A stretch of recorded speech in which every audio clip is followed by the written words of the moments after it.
ये है देरोली का सुंदर सा आश्रम। ये देखिए, ये बकुल आश्रम, बकुल जी का आश्रम है ये। बहुत सुंदर नज़ारा है यहाँ से भी। देखिए मैया का दर्शन यहाँ पे बहुत सुंदर है। देखा, पूरा नारेश्वर तक का दिखता है यहाँ से, बकुल आश्रम से। चलिए अब आगे की तरफ बढ़ते हैं। देरोली में आइए तो यहाँ ज़रूर आइए, यहाँ से व्यू बहुत अच्छा आता है मैया के किनारे रहने का। शाम और सुबह बहुत अच्छा नज़ारा दिखता है। चलिए, नर्मदे हर हर महादेव। नर्मदे हर दोस्तों, हर हर महादेव। हम हैं देरोली गांव में, कल रात रुके थे और हम इधर देखिए यहाँ पे आसन लगाया है। ये रहा, देखिए यहाँ पे आसन लगाया है। सुबह के टाइम देखिए बाल भोग लिया है, महाराज जी ने दिया है। यहाँ के जो संभालने वाले हैं, बकुल आश्रम में है हम, उनके आश्रम में, बकुल जी के आश्रम में बाल भोग सुबह का और चाय प्रसादी भी हो चुकी है। तो चलिए बाल भोग करते हैं और आगे की तरफ बढ़ते हैं। आज काफ़ी रास्ता माता जी के किनारे से मिल रहा है। देखिए बस मैया दिखती रहे ना, कहीं से भी, कितने भी दूर से हो, कहीं कुछ भी हो, लेकिन मैया दिखती रहे, उतना रास्ता बस नसीब हो तो बहुत सुंदर लगता है। देखिए पूरा राउंड लिया है मैया ने और पूरा ऐसा राउंड दिख रहा है। मैया बस नज़र में रहे, उतना ही हम चाहते हैं, बाकी कुछ नहीं। चलिए आगे एक तीर्थ स्थान है चंद्रमौलेश्वर, हम चलते हैं आगे। कोठिया गांव में सुंदर सा इधर साइड बगीचा लगा हुआ है। फिर इसके बाद बकुल आश्रम से मैक्सिमम थोड़ा किनारा ही है, थोड़ा सा किनारा है, मैक्सिमम नहीं। ये देखिए यहाँ पे सुंदर खेती, बगले उगले सब अपना काम कर रहे हैं। चलते हैं अब आगे चंद्रमौलेश्वर भगवान जी के दर्शन करने। दोस्तों हम जा रहे हैं चंद्रमौलेश्वर भगवान के दर्शन करने कोठिया में। तो उनकी कहानी पहले सुन लीजिए, बाद में थोड़ा सा टाइम का दिक्कत होती है। तो चलिए दर्शन करते करते सुन लीजिए। चंद्रमा भगवान की वो तपस्थली है, चंद्रमा देवता की। और चंद्रेश्वर जो देवता है, उनकी अलग अलग कल्पों में अलग अलग तरीके से वो उन्होंने जन्म लिया। किसी कल्प में समुद्र से उत्पन्न हुए, किसी कल्प में ब्रह्मा जी से, किसी कल्प में इस कल्प की बात करें तो वो अत्रि पत्नी अनुसुईया जी से उत्पन्न हुए। ठीक है, उन्होंने जन्म लिया। तो इस कल्प में उनको गुरु पत्नी गमन का दोष लगा था और वो दोष का पाप धोने के लिए यहाँ पे आए थे, उन्होंने तपस्या की थी, तब उनका वो दोष धुल गया था। ठीक है, फिर वो कैसे धुला था पता है? यहाँ पे उन्होंने तपस्या करने के बाद में और शिव जी ने तपस्या से प्रसन्न होकर अपने शीश पे धारण कर लिया उनको, चंद्रमा जी को, तो वो दोष धुल गया। चलिए उन्हीं के दर्शन करने चलते हैं, आपको सिर्फ अब दर्शन कराएंगे। ठीक है, कहानी तो मैंने बता दी है। नर्मदे हर हर महादेव। तो देखिए फूलों वूलों की खेती लगा रखी है, बहुत सुंदर। तो यहाँ पे मगर है, देखिए दिख रही है, ये रही मगर।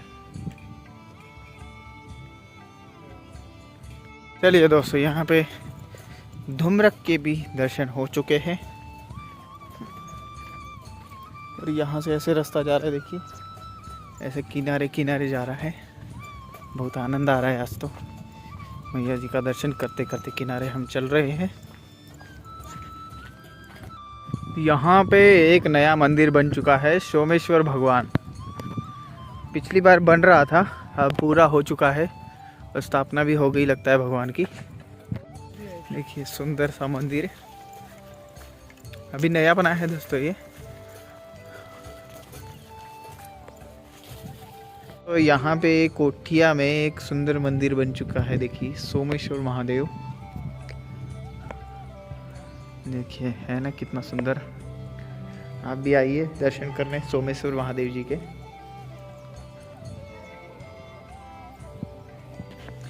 बहुत सुंदर कला है यहाँ की। हालांकि ये नया ही है लेकिन बनाया बहुत सुंदर है ना।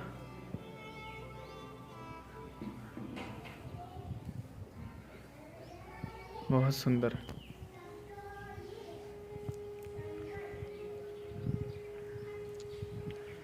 ऊपर की कला तो और भी बहुत सुंदर है।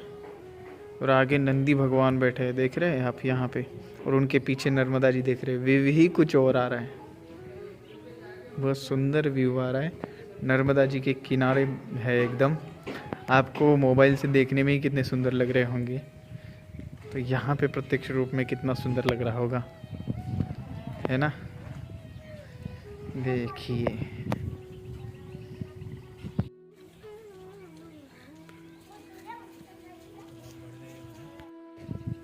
दोस्तों, ये नर्मदा जयंती की तैयारी हो रही है यहाँ पे।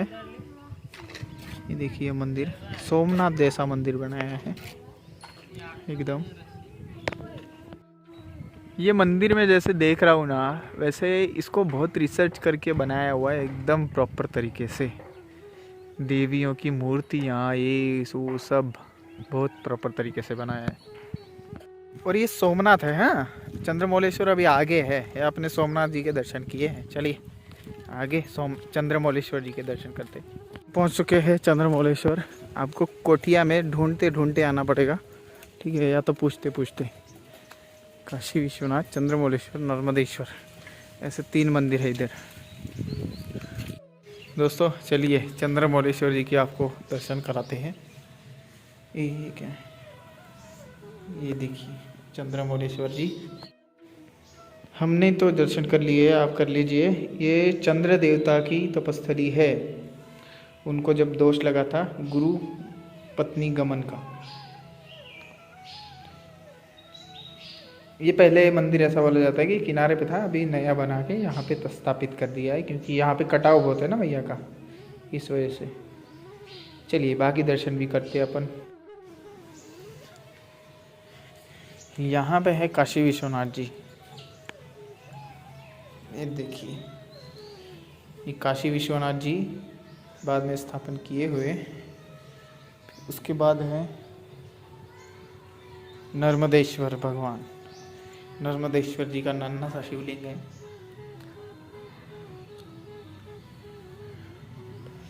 मंदिर गांव के बीच में है, तो आप पूछते पूछते आ सकते हैं और दर्शन कर सकते हैं, ठीक है। सुंदर मंदिर यहाँ पे। दोस्तों ये देखिए, यहाँ पे एक आर्टिफिशियल तालाब बना दिया है, बहुत सुंदर लग रहा है ये तो। ये है कोठिया गांव में। और हम मैया के किनारे किनारे आएंगे तो आप अगर चंद्रमौलेश्वर भगवान के दर्शन करने आए तो ही आपको ये देखने को मिलेगा, नहीं तो बाहर से निकल गए तो नहीं मिलेगा, ठीक है। तो बहुत अच्छा है। चलिए, इसके ये साइड साइड से रास्ता है।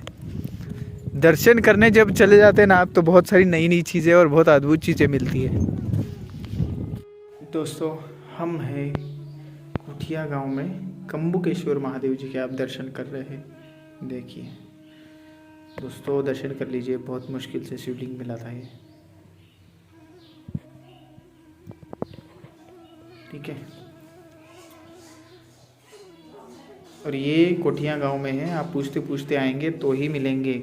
अगर किसी के गांव में जाते हैं ना, तो तीर्थ क्षेत्र का नाम आपको पता होना चाहिए कि इस गांव में ये तीर्थ क्षेत्र है। तो वहाँ पे आप जाके पूछेंगे तो ही भेजेंगे, नहीं तो आपको परिक्रमा मार्ग दिखा दिया जाएगा। उस मार्ग में कुछ भी नहीं होता फिर, ठीक है। और प्राचीन शिवलिंग है और प्राचीन लिंग है, बहुत सुंदर। ये ऋषियों ने ढूंढा हुआ लिंग है, ठीक है। बाकी आपको कहानी थोड़ा सा आगे जाके, नहीं तो अभी बता देता हूँ, सॉरी। हुआ ऐसा था कि विष्णु जी ने हिरण्याक्ष का वध कर दिया था, ठीक। हिरण्याक्ष का वध के बाद में एक असुर, कम्बुक नाम का असुर जिंदा रह गया। उसने यहाँ पे इसी जगह पे करोड़ों वर्ष तपस्या करके शिवजी जी को प्रसन्न कर दिया। और प्रसन्न करने के बाद में उनसे वर वो मांगना चाहता था कि भाई विष्णु जी से भयमुक्त हो जाऊं मैं बस, मतलब वो कभी मुझे मार ना सके। लेकिन सरस्वती जी ने अपना कमाल दिखाते हुए वो उनसे बुलवा दिया कि विष्णु जी के सिवा और कोई मुझे मार ना सके। तो ऐसा वर हो गया वो। तो बाद में विष्णु जी ने ही वध किया, ठीक है।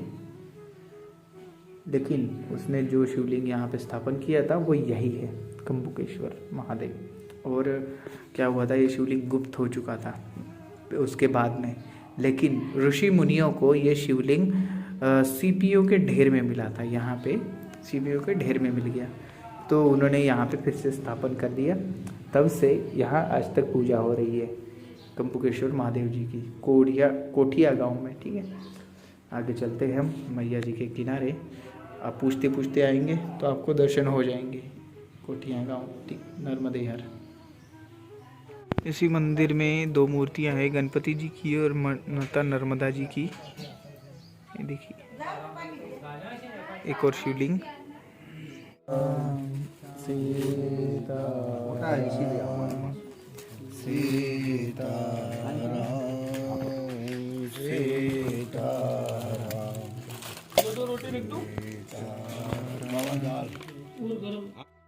हम भोजन करके अब इस रास्ते से मैया के किनारे अब निकल पड़े। मैया अब दिख रही है आपको? हाँ। तो बीच में रेत है, तो यहाँ से जाना पड़ेगा हमें कच्चे रास्ते से, और आनंद से जाना पड़ेगा एकदम, और डायरेक्ट मालसर पहुँच जाएंगे यहाँ से मैया के किनारे। यहाँ से दीवेर हो के भी रास्ता है, लेकिन उधर जाने का कोई मतलब नहीं बनता, मैया तो उधर है नहीं, हम दूर जा रहे हैं फालतू में। इससे अच्छा आप इधर से जा सकते हैं आराम से, कोई दिक्कत नहीं है। दोस्तों थोड़ा सा आगे आए तो वालेश्वर हनुमान आश्रम है यहाँ पे, सिरा किनारे पे, मड़ी बोलते हैं, वालेश्वर हनुमान मड़ी। और यहाँ बीच है, बहुत अच्छा नज़ारा, लोग आते हैं दूर दूर से। ये देखिए सामने आए ना लोग। देखिए मैया के किनारे से ये जो रास्ता जा रहा है, इस रास्ते पे थोड़ा दोपहर को मत आइए। दोपहर को क्या है, गर्मी ज़्यादा होती है, रेत भी तप जाएगी और ऊपर से सूरज भी। अभी मैं कम से कम 2:30 बजे चला था, हम 11 बजे ही रुक गए थे और 2:30 बजे चले, तब भी अभी भी इतना गर्मी लग रही है, ठीक है। लेकिन ठीक है, मैया के ऊपर से जो हवा आ रही है ना, हवा थोड़ा सा बचाव कर रही है धूप का, लेकिन ठीक है। इसलिए दोपहर को बिल्कुल, और भोजन के बाद तो चलने की कोशिश ही नहीं करिए, बहुत दिक्कत हो जाएगी, तबीयत ख़राब हो जाती है। पूरा पेट भरा हुआ हो और गर्मी इतनी लग जाए तो, ठीक है। यहाँ पे खेती की हुई है, हरा है, इस वजह से भी थोड़ा सा हवा अच्छी आ रही है, ठंडा ठंडा लग रहा है। अब ऐसे रास्ते से हम चल पड़े हैं खेती होते हुए, मैया के किनारे से ही है। ये देखिए यहाँ पे दिख रही है मैया इधर।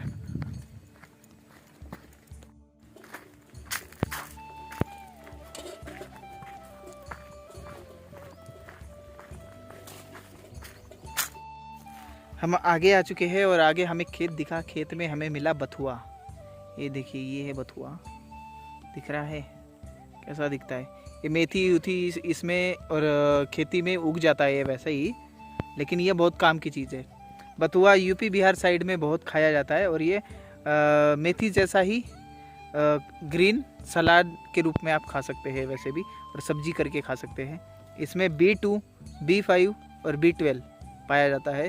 ये त्वचा के लिए अच्छा होता है, और जिसको शुगर है ना, वो तो ज़रूर इस्तेमाल करना चाहिए इनको, शुगर वालों को, BP वालों को भी, और त्वचा रोग जिनका है उनको तो पक्का ही करना चाहिए। तो इसलिए हम तो मिले तब खाते हैं, आपको तो मिल ही जाएगा आसानी से, खेत में जाओ ईजीली उखाड़ के आप सलाद बना के भी खा सकते हैं, सब्जी बना के ज़्यादा नहीं खाना, ठीक है, क्योंकि गर्म होता है ज़्यादा, इस वजह से ठंड के मौसम में ज़्यादा खाना चाहिए, थोड़ा सा अच्छा है, ठीक है। अब हम भी खाते हैं कच्चा। दोस्तों ये रास्ता थोड़ा जंगल के बीच में से जाता हुआ, ये देखिए एकदम शांत, सब कुछ शांत। मैया है तो किनारे ही है, लेकिन ये रास्ता एकदम शांति से जाता हुआ, कांटे के सारे पेड़ है, रास्ता तो अच्छा लगता है, कोई दिक्कत नहीं है, और किनारे होने की वजह से इतना जंगल भी नहीं है, लेकिन शांति से भी बहुत अच्छा लगता है। ये देखिए ऐसा रास्ता जाना है। ये रास्ता सच में आनंद आया हमें, क्योंकि पूरा रास्ता धूप वगैरह कुछ भी नहीं लगा और ठंडा ठंडा था। खेती बाड़ी की हुई थी और ऊपर से क्या है, छाँव थी अच्छी खासी, और कच्चा रास्ता था मिट्टी का होने की वजह से बहुत अच्छा लगा। आप भी इधर से ही आइए, दीवेर होके तो वैसे कोई दूर रोड से ही भागना पड़ेगा दीवेर होके। ये देखिए है ना सुंदर रास्ता। अभी यहाँ पे जाके फिर मैया के दर्शन है, देखिए है मैया के दर्शन, और मैया एकदम पास में है। फिर अब फिर से हम चल पड़े, ऐसा रास्ता कितना आनंद आता है।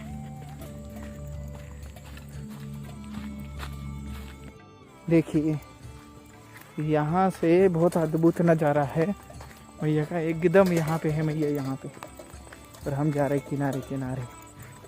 अनुभव बहुत अच्छा है, देखिए एकदम शांत है पानी, शांति से जा रही है, और धाराएं बहुत सारी हो चुकी है। देखिए इधर से एक धारा, उधर से एक धारा, ऐसी अलग अलग धारा हुई है, और गहरी है कि नहीं कुछ अंदाज़ा नहीं लग रहा है यहाँ पे, लेकिन ठीक है हम चलते हैं आगे। हमें पहुँचना है मालसर। अब ये मालसर का पुल है, और मालसर से पुल से ऊपर आके मालसर में जाएंगे। ये रहा मालसर, चलिए चलते हैं।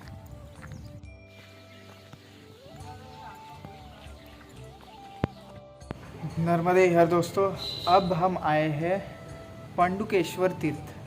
पांडु तीर्थ भी बोलते हैं, पांडवेश्वर भी बोलते हैं, और पांडुकेश्वर भी बोलते हैं, ठीक है। और रही बात, अभी हमने क्या किया, पहले मालसर में आए, फिर आश्रम ढूंढा। आश्रम ढूंढने की ज़रूरत नहीं, इधर बहुत सारे आश्रम हैं, लेकिन परिक्रमावासी की सेवा कोई कोई आश्रम करता है, ठीक है। तो यहाँ पे डोंगरी महाराज आश्रम है, बहुत सारे आश्रम है। एक है योगानंद आश्रम, जो कि योगानंद आश्रम में आसन लगा दिया है आज हमने, ठीक है। अब आए योगानंद आश्रम में आसन लगा के हम आए हैं पांडु तीर्थ में दर्शन करने के लिए। मालसर में 2 तीर्थ है, ठीक है, एक पांडु तीर्थ और एक अंगार तीर्थ, अंगारेश्वर भी जिसको बोलते हैं वो, ठीक। अंगारेश्वर के दर्शन सुबह होंगे, क्योंकि वो रास्ते में है, वहाँ से जाएंगे हम सीधा, उधर ही जाएंगे, ठीक है। और एक और संत हुए डोंगरे महाराज जी के वजह से वो भी अब तीर्थ स्थानों में आ गए, ठीक है। डोंगरे महाराज आने के वजह से ये और ज़्यादा पवित्र हो गया, और उनका भी बहुत अच्छा काम रहा सनातन धर्म के प्रति। तो ये मालसर वैसे भी यहाँ पे बहुत दर्शनीय रमणीय स्थान था, बहुत अच्छा स्थान था पहले से ही। जिस टाइम ये शिवलिंग जब स्थापन हुए पांडुकेश्वर, उस टाइम मार्कंडेय ऋषि आए, फिर उन्होंने सही में देखा, इसका वर्णन भी बहुत अच्छी तरह से किया है मालसर का, ठीक है। तो अब हम दर्शन करने वाले हैं पांडु तीर्थ के, ठीक है। कि अपन दर्शन करते करते, ये है पांडु तीर्थ, पांडवेश्वर महादेव, ये देखिए। और अपन दर्शन करते हुए मैं कहानी बताता हूँ। तो ये तपस्थली है पांडवों के पिता पांडु महाराज की, ठीक है, जो पांडु राजा थे उनकी। तो दोस्तों ये देखिए पांडवेश्वर महादेव जी के दर्शन मालसर में, पांडव तीर्थ, ठीक है। बहुत सुंदर शिवलिंग और बहुत सुंदर दर्शन तीर्थ स्थान में है मालसर में। और चलिए आपको कथा बता ही देता हूँ, ज़्यादा टाइम हो गया। पांडु महाराज शिकार खेलते हुए नर्मदा जी के किनारे एक बार आए थे, और एक ऋषि मृग रूप में यहाँ पे भ्रमण कर रहे थे। मृग रूप मतलब हिरण के रूप में, ठीक है। तो पांडु राजा ने सोचा कि मृग है, तो उन्होंने बाण चला दिया, वो लग गया मृग को, तो वो उनका वो हो गया, मतलब देहांत हो गया। फिर वो ब्रह्म हत्या हो गई ना, तो फिर इस वजह से पांडु महाराज को पता लग गया कि ये ऋषि थे, तो इस वजह से उन्होंने पछतावा हुआ, नर्मदा जी के किनारे आए, और उन्होंने यहाँ पे तपस्या करके ब्रह्म हत्या अपने से धो दी। मतलब शिव जी की आराधना करने से ब्रह्म हत्या माफ़ हो जाती है ना, तो वही किया है यहाँ पे, ठीक है। शिव जी आए, उन्होंने बोला भाई ठीक है, हत्या का पाप धो दिया। तो यही है वो पांडवों के पिता पांडु महाराज जी की तपस्थली पांडवेश्वर महादेव मालसर में। मालसर वैसे वडोदरा ज़िले में आता है। वडोदरा से पास में ही है, डायरेक्ट बस चलती है, आप डायरेक्ट आ सकते हैं। बहुत बड़ा गांव है ये मालसर, डोंगरे महाराज जी की वजह से और भी जानते हैं लोग, बहुत सारे लोग जानते हैं। तो चलिए अपन आश्रम में चलते हैं, आश्रम भी दिखा देता हूँ थोड़ा सा, और अपन को पूजा भी करनी है। फटाफट आ गए थे हम, आश्रम में चलते हैं, योगानंद आश्रम में, और फिर वहाँ से सुबह अपन दर्शन करेंगे अंगारेश्वर जी के और डोंगरे महाराज जी के भी। दोस्तों पांडवेश्वर महादेव जी के सामने ही रणछोड़राय मंदिर है, चलिए अपन दर्शन करते हैं। उधर ज़्यादा कुछ बोलूँगा नहीं, आपको दर्शन कराऊंगा, फिर अपन आगे चलते हैं। अब जैसे ही मालसर में एंटर होते हैं ना, पांडवेश्वर सामने ही दिखते हैं। ये देखिए ऐसा मंदिर है, दर्शन कर सकते हैं आप। दोस्तों ये है मंदिर रणछोड़राय जी का, और यहाँ पे क्या है, अंदर लाइट बंद है, इस वजह से दिख ही नहीं रहा बिल्कुल, इस वजह से क्या दर्शन कराए। अब अभी 6-6:30 बजे का टाइम हो रहा है, फिर भी आए ही नहीं वो लोग, कमाल है। ये देखिए, ये इधर है पांडवेश्वर महादेव और इधर है रणछोड़राय, आप आ सकते हैं, इजीली दर्शन हो जाएंगे।